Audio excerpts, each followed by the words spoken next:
with AI coming up, there's so many things that we're trying to keep track of to stay relevant. What can we do to stay ahead of that? Welcome to Mastering the Numbers. I'm your host, Joe Mallo. Hello, everyone. Welcome back to Mastering the Numbers. I am Joe Mallo with the Lead Edge Consulting Group. We are powered by Focal Point Business and Executive Coaching. My guest today is Josh Troche. He's the owner of Pedal Stomper Productions. Thanks again for joining my interview series. Hey, thanks for having me on, and I was glad we were able to do it here. Yeah, me too. This is a new experience for me. Usually I'm on Zoom, I'm behind my desk, and now I'm in an actual professional studio. So thanks for inviting me in. Happy to. That's anytime I get the chance to have someone across the table, I love it. Yeah, this is definitely a different feeling, a better feeling. So good. If you could do me a favor, if you could tell the audience a little bit about Pedal Stomper Productions, that'd be great. The short background is 6 years ago, I found that I loved photo and video. It started out, I used to be in sales at a Kenworth semi-truck dealership. Needed a way to get out to people, started doing some videos, ended up with a channel that had 19,000 subscribers, and I got a couple of videos with like 1 million views. And I thought, well, hey, I really like this. So from there, I wrote a business plan out. I actually did write a business plan. And 3 years later, the opportunity presented. I said 3 to 5 years, I go full time with it. And a little over 3 years later, the opportunity presented itself. And I'm like, okay, well, I guess it's time. Yeah. And you've been in business for how long? 6 years now. 6 years, that's right. And you're in right near downtown Cuyahoga Falls. Yeah, so we've got a space here in the Falls. We've got another one in Barberton. I do a lot of the boring paperwork stuff, the numbers, out of my home office in Norton. And then we've got other studios in the Cleveland area, too, that we work with. That's great. That's great. Growing enterprise. So for the audience, what was the main reason that you decided to start your own business? Because I know you worked in the corporate world before. I did. I didn't always fit. That was a big part of it for me. There was I'd always feel like I was the guy that would be like, hey, look at this. Just fix this. Just fix this. And in so many corporate things, it doesn't necessarily work that way because there's a lot of other moving pieces. So I've got a weird view of things, weird look on things, and I realized I guess maybe I'm the problem here. So maybe I need to work for myself, and that's what I've done. I have always had a little bit of entrepreneurial spirit. I was a kid that mowed lawns, did paper routes, stuff like that. I knew I liked money. That's definitely not why I'm in business now, though, right?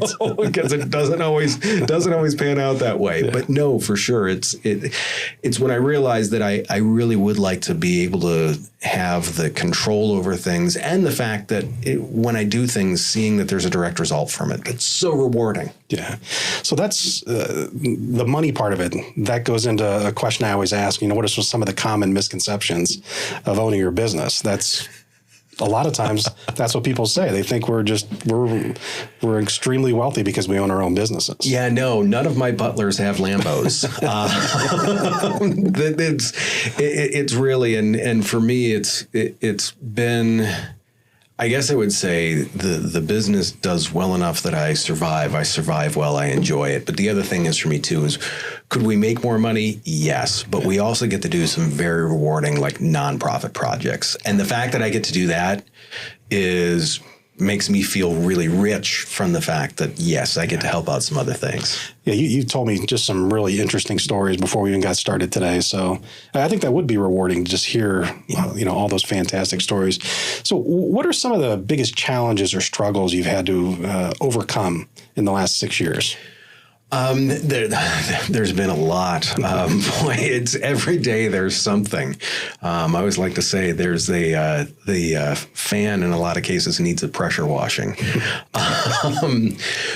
The one thing, like when I first started doing I've always edited podcasts for people, but when we first built the studios, I knew there was demand out there for it. And I thought, build it, then they will come. And then I realized, that doesn't work. So we had to kind of overcome that challenge. This, to me, was a heavy financial investment. Kind of scary to do that and get past that. A mentor of mine, though, gave me advice about 2 years ago that was super interesting. He found out that he was only going to he ordered 1,000 units from his supplier. And they told him he was only going to get 700. And I'm like, I looked at him and he had just hung up the phone with him. And I'm like, that is a 30% hit to business, like right off the top before you do anything. And he just looked at me and he shrugged his shoulders and he goes, moving target.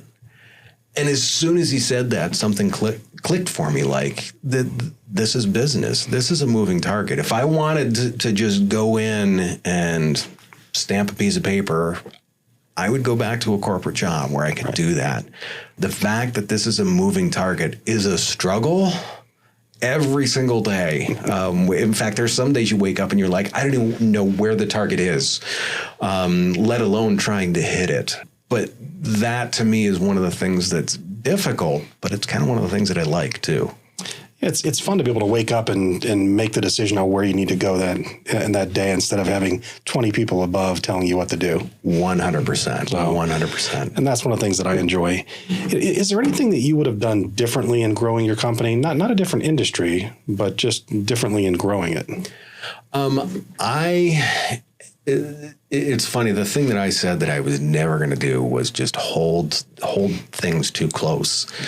And a couple of months ago, I brought on another editor, and I thought, why didn't I do this sooner? You can trust people.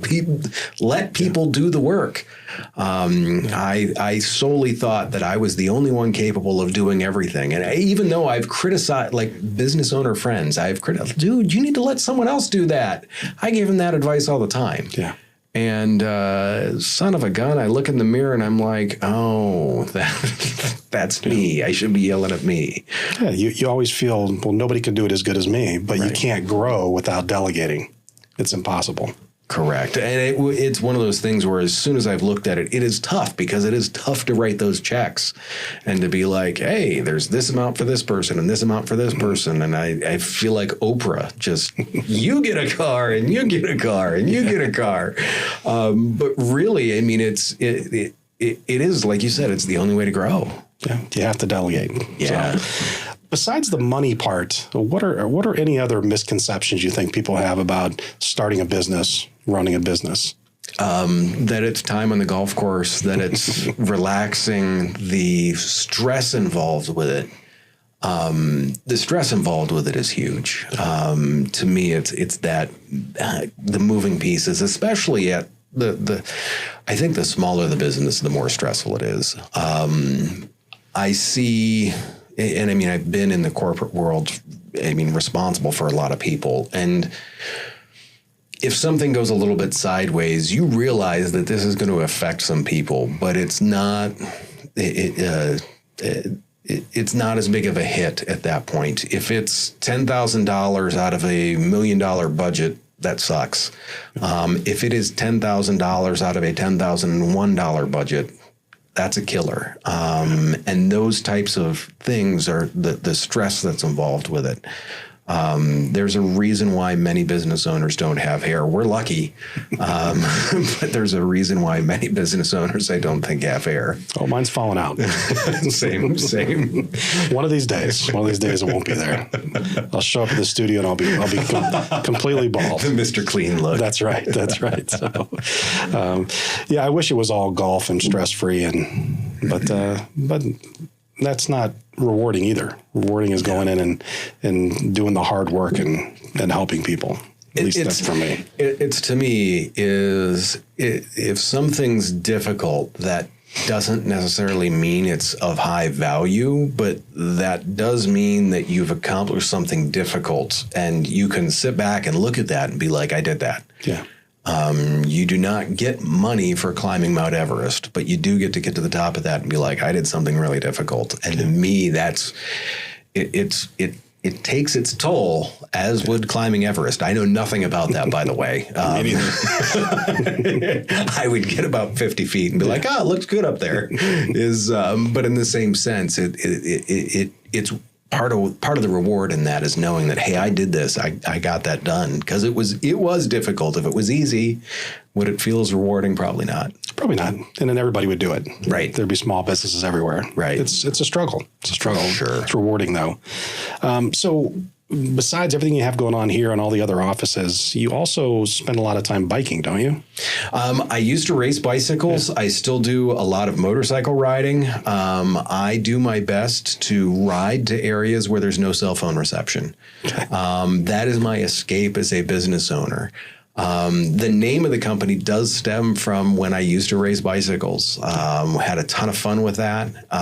Still will get out and ride the mountain bike here and there and occasionally, still love it. But yeah, that is exactly where it came from. Someone's like, dude, you're trying to stomp the pedals off the bike. And I'm like, And then I looked it up one day and said, I think I got a business name. Yeah, I like that name. So with everything that's going on in the business and still wanting to get out there and ride motorcycles and do things like that, how do you maintain some sort of work-life balance or work-life integration? Or is that something you even believe in at all? No, it's not there. I was joking with a friend of mine the other day who's a business owner, and there's the 2 a.m. sweats of, oh my God, what's happening? There's always that. To me, there's no work-life balance as a business owner because it's always on your mind. If it isn't, maybe you shouldn't be in business. Right. To me, the thing that a friend of mine put it is, he goes, there's work-life blend. Did I work till 10 o'clock last night sitting in my office in my home? Yes. Did I take the dog for a walk on lunch? Yeah. Did I do a couple of other things? After I walked the dog, did I go out, hang out in the garage for a few minutes? Yeah. Having the control over that, having the fact that, I can go get license plate at 2 o'clock in the afternoon. I can get a doctor's appointment without having to ask someone. Right. Those are the types of things that, there's no balance, but there's a blend. The thing that I think about it, another friend of mine at one point made a comment. There was 3 of us business owners talking, and she said, one of them looked at the 2 of us and said, you guys need to take a break. And we're like, we're okay. And she goes, no, you, the 2 of you work far too much. She goes, take a break.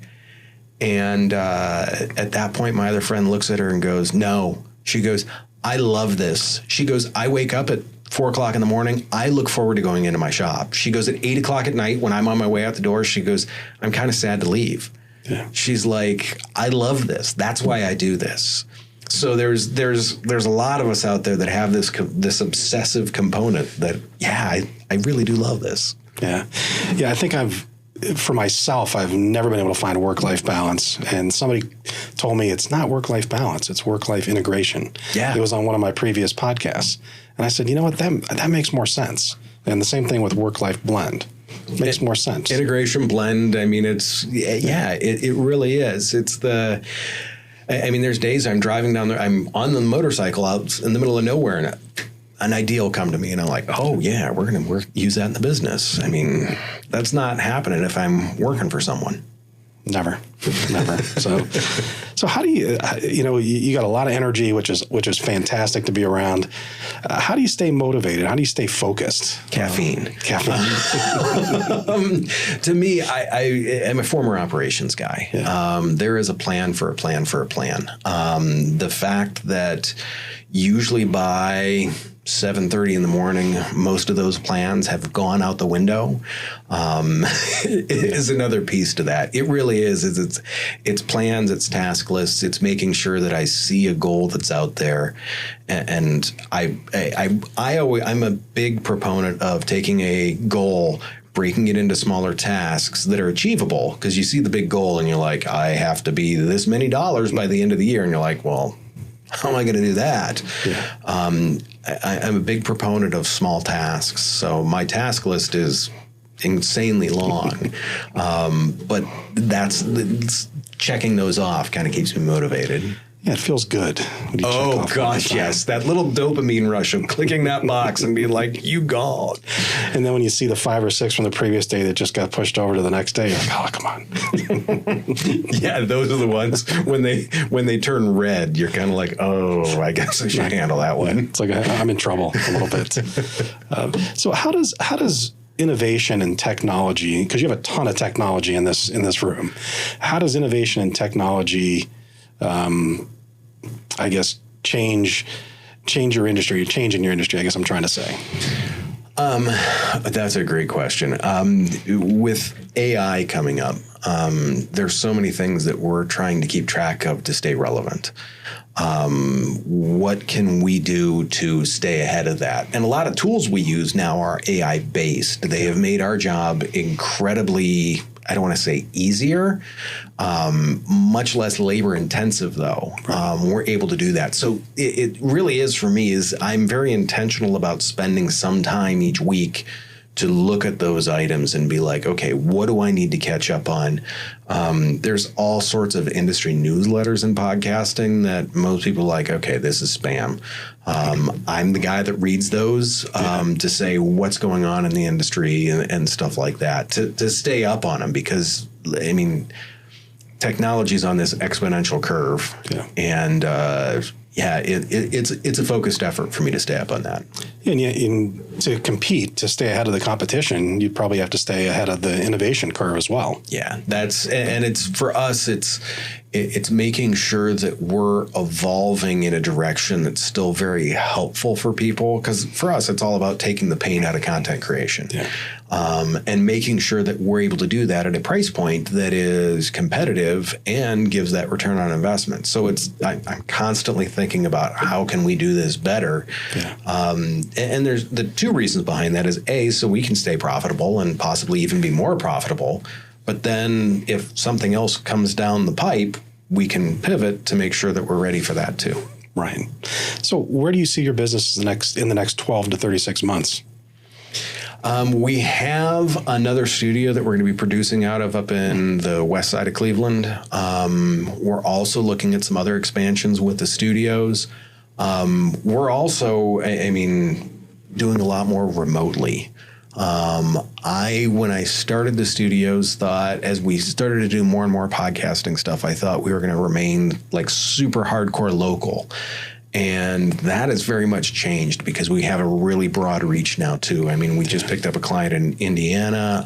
I have a client that I consult with that's in Austria.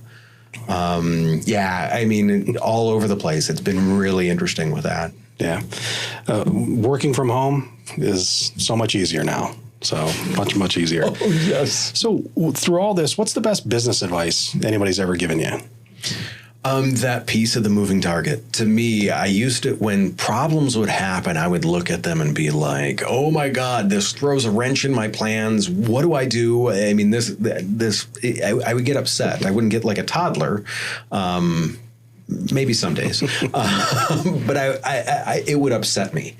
And now I realize that it is a moving target. No matter what it is, a moving target. You need to have a plan. You need to be focused on where you're going. Yeah. But that road may veer a little bit one direction or the other. Yeah. So final question for you, I promise. What advice would you give someone who's maybe been in business for a couple years and they're struggling and they're really frustrated? There's a big piece that I would say with that is step back a little bit and take a different view of it. And the best way to do that is with a coach, a mentor, someone that is going to have an outside view. I've got 2 or 3 mentors that I rely on that are like, what are you doing? Look over here. And you're like, oh my gosh, well, how did I not see that? Yeah. Those have been huge for me. So to find someone that can give you that view is just huge. Yeah. I've had a mentor for about 17 years and I wouldn't be here if it wasn't for him. Right. So, well, listen, Judge, I really appreciate you taking part in the interview series. It was great to be in your studio, so much nicer than mine, because mine's just an office with zero technology in it, which is amazing. But if somebody wants to get a hold of you and Pedal Stomper Productions, what's the best way for them to do that? pedalstomperproductions.com. We also look through our YouTube channel, LinkedIn. We've got Pedal Stomper Productions, both the video side and then there's the podcasting side to that too on LinkedIn. I spend most of my time on LinkedIn. Okay. Great platform, great place to get traction. Perfect. Well, everybody reach out. This has been a great experience, especially if you want to do podcasts. So once again, everybody out there, thanks for attending the Mastering the Numbers, and we'll catch you on the next episode. Take care. Thanks, Josh. Thank you. You've just tuned into another episode of Mastering the Numbers. We hope you found valuable insight to boost your financial success. Be sure to subscribe on your favorite platform and leave us a review. Keep pushing forward, and thanks for listening.